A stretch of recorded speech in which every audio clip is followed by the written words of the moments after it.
These days, new Blender add-ons of all kinds are dropping like hotcakes, from texturing to animation, modeling, lighting, you name it.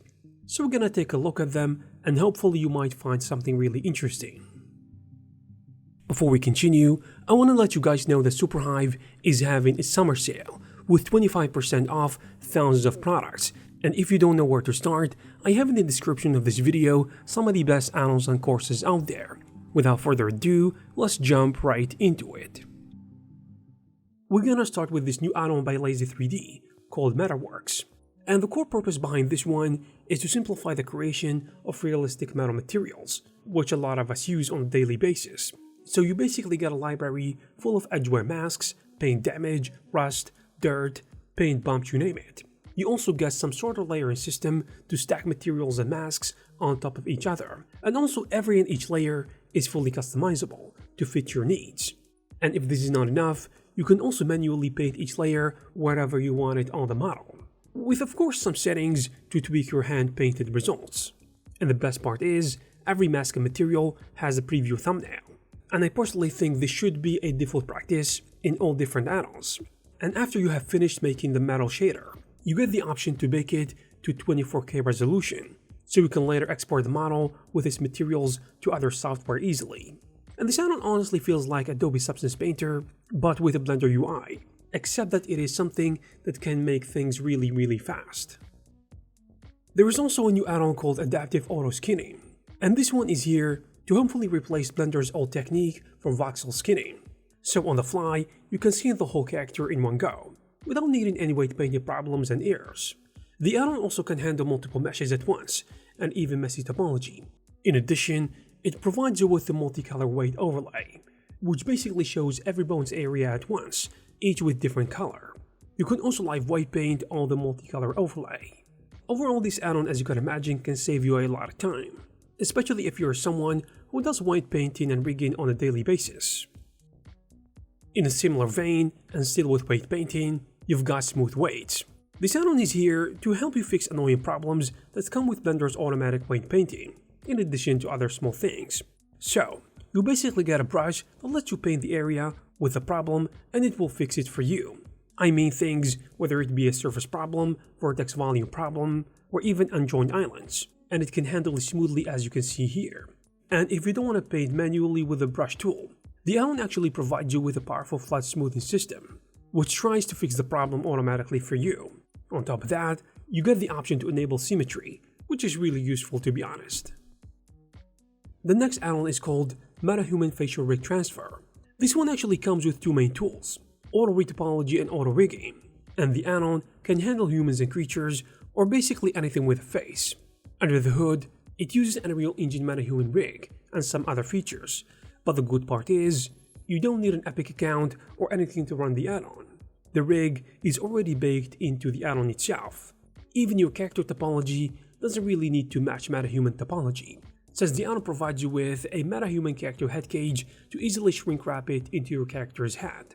And since it's using Metahuman, you would expect Metahuman features like the Live Link, which allows you to capture your face performance with your phone camera, without any extra plugins or setups. And it just works out of the box, which is a good thing. Now, after you have done the rigging and animating your character's face, you can easily export the game-ready results to engines such as Unity or Unreal Engine. Moving on, the next add-on is called QOL Clean Slice Boolean. And since there isn't much to talk about this add-on, I would say generally speaking it is very simple, yet really useful. So you know these weird normal problems that appear after you use Boolean on a curved object.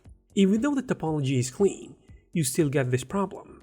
But using the add-on, you simply click on the cutter object, then the object you want to be cut. And in the right-click menu, you will find the option to use Clean Slice Booleans. So basically unlike Blender default Boolean modifier, this operation stores the normals that control how the original surface are shaded, then reapplies it after the cut. This free add-on is actually part of a bigger premium add-on, so if you're interested, you will find the links in the description.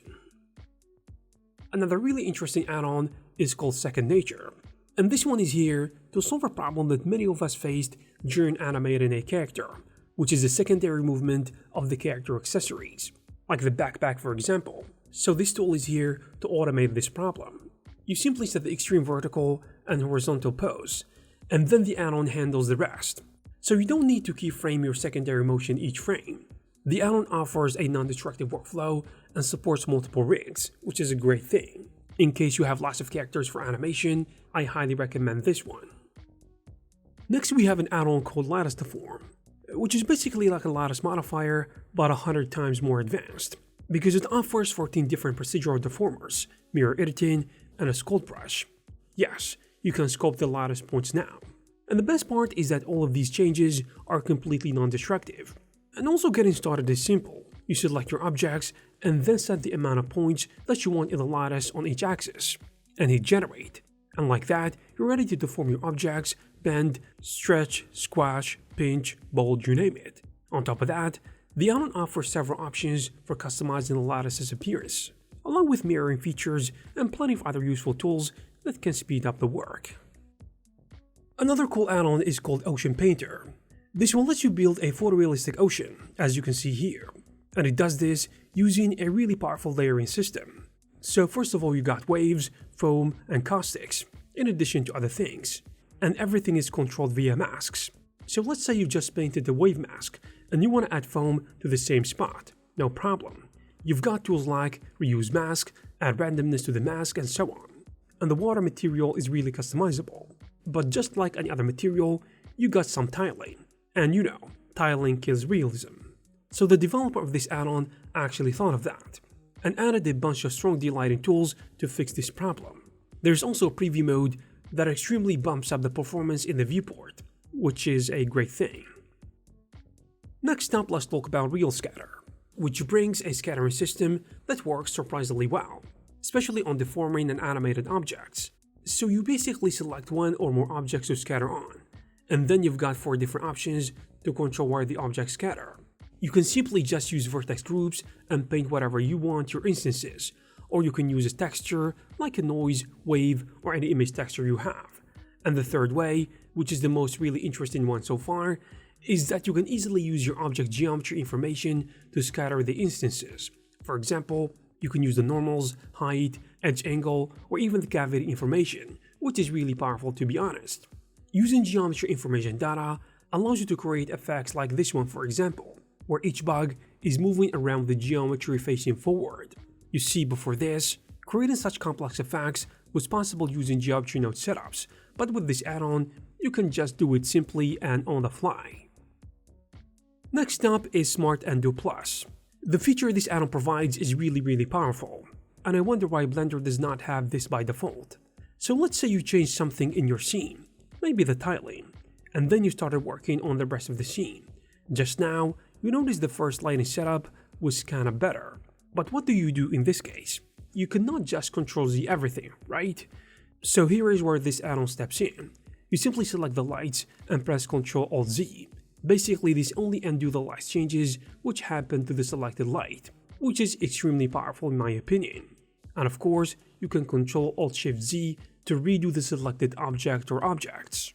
Another neat feature this add-on offers is the pie menu, to quickly access the history of the object's changes. For example, you can undo the changes happened in the object data, or the object modifiers, or just undo the latest transforms. Last but not least, you've got Draftcraft, which harnesses the power of AI to quickly generate AI concept renders just from different 3D viewport blackouts. And it is surprisingly accurate, I mean compared to your model shapes, proportions, and the camera angle.